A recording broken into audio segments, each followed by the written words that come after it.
Рахым пайғамбардың дүниеге келуі.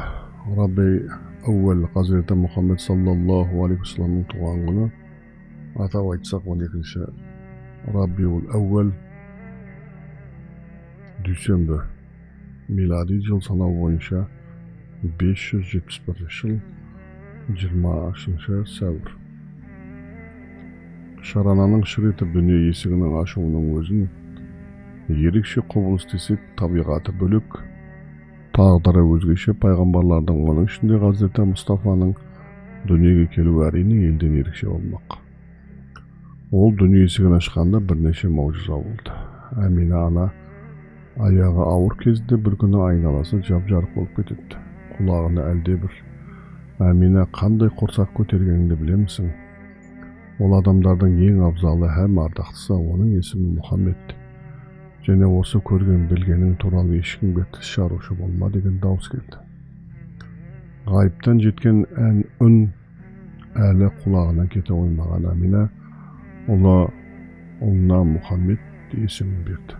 Мұхаммед көп мақталған деген мағынаны білдіреді. Атасы Әбдімұтталып Шарананы Қабаға алып барып, сол жерде атының Мұхаммед екенін жариялайды. Айналасындағылар: сіздің әулетке мұндай есім жоқ еді ғой деп таңданыстарын білдіргенде, жерде халық, көкте хақ мақтасын деген асқақ арманым бар деді. Дүниеге қалай келді? Кейбір риуаяттарда анасы Әмина босанар сәтін былай жеткізген: айым күнім жеткенде әлде бір дауыстан алғашқында үркіп қалдым. Бір ақ құс әлде бір жақтан ұшып келді. Қанатымен арқамнан қақты. Сол кезде барып үрейден арылып өзіме келдім. Айналама қарасам, Әбдімана бұруының желкілдеген қыздарындай кіл сұңғақ бойлы қыздар қоршап алыпты. Мен олардай жүздері нұрлы әйел затын еш көрмедім. Олардың біреуін менің арқамнан демеп тұрды. Тілім аузыма сыймай қатты шөл қысқан еді. Біреуі қолындағы аппақ кесені маған ұсынды. Шарбат екен, сіміріп алдым. Тұла бойым иіп, жыла ағын тартады. Сүттен ақ балдан тәттеген.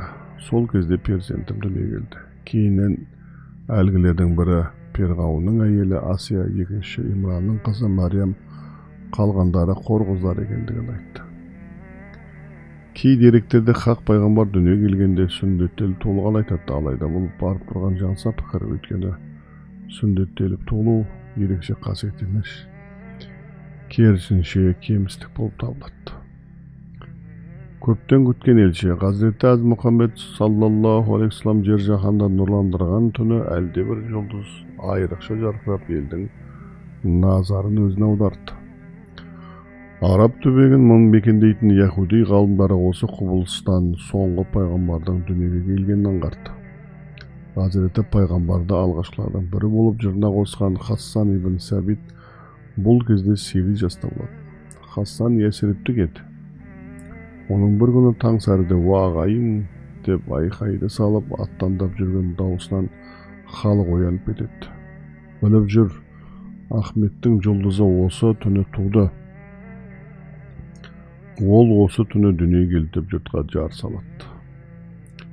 Яһудилердің тағы біреуі ерінбей жалықпай Меккеге дейін барып, сол түні ол Hazreti Мұхаммедтің туылған және ерекшеліктерін естіп білген. Кейін пайғамбарлық Исраил ұлдарының қолынан судай сырғып түсті деп аһ ұрады. Өшпестей оттың сөнуі. Тарихқа шал шегін жасайық. Екі әлем сардары өмір сүрген тұста Парсы шығанағының билеушілерін Кисра деп атайтын, саяси салмағы басым ықпалы зор екі алып империяның бірі Иранның астанасы Медайн сол түні гүрілдеген зор дауыстан шошып оянады. Кисраның сарайының ажарына ажар қосып, салтанатының артық кемін жасырып бағын асырған тірек бағаны жермен-жексен болып қирап қалады. Сырттай қарағанда қирайтындай себепте болған жоқ. Кисра таңы атар атпастан бүкіл нөкерін, әсіресе дінбасыларды шақырып алды. Мәжіліс басталар-басталмастан İstihbarat қаласынан келген хабаршы Istihrabat қаласынан келген хабаршы мыңдаған жылдан бері жанып тұрған қасиетті оттың кенет сөніп қалғанын жеткізеді. Ирандықтар отқа табынатын. Кисра осынау тосын құбылыстардың мән жайын білу үшін сөзді алдымен елдің абызы ұстар асатаяғына ие болып отырған дін ғалымы және билер көсемі Мүбазанға бергенде, ол да сол түні көрген түсін баяндап береді. Шапқылаған жүздеген түйе көріппін деймін. Олардың алдарынан араб аттары шауып барады. Қойындай жүйткілген жылқылар мен түйелер Житта Дижла суын кешіп өтіп, Иран жеріне соғына бекіп жатты. Ақырында осы көрген білгендері мен естігендерін жоритын адам табылды. Арабтардың атағынан ат үркетін көріп келе Сатихке шабырмандарын аттандырды. Өлім аузына жатқан Сатихке өз болжамын айтып үлгерді. Сатих ақтық демі үзілмей тұрып, илахи уағидың оқылуы көбейеді. Аса таяқтың есі пайғамбар жіберіледі. Самаба аңғарын су басты. Ирандықтардың оты сөнді. Жақсылап біліп ал, уақыттың жетекшісі осылай болғанын қалады. Осы келген пайғамбарлық жібінің 2-3 түйіндеді. Қираған тірек бағанының сандай сасаны билеушісі келеді. Кейін үкім өз орнын табады.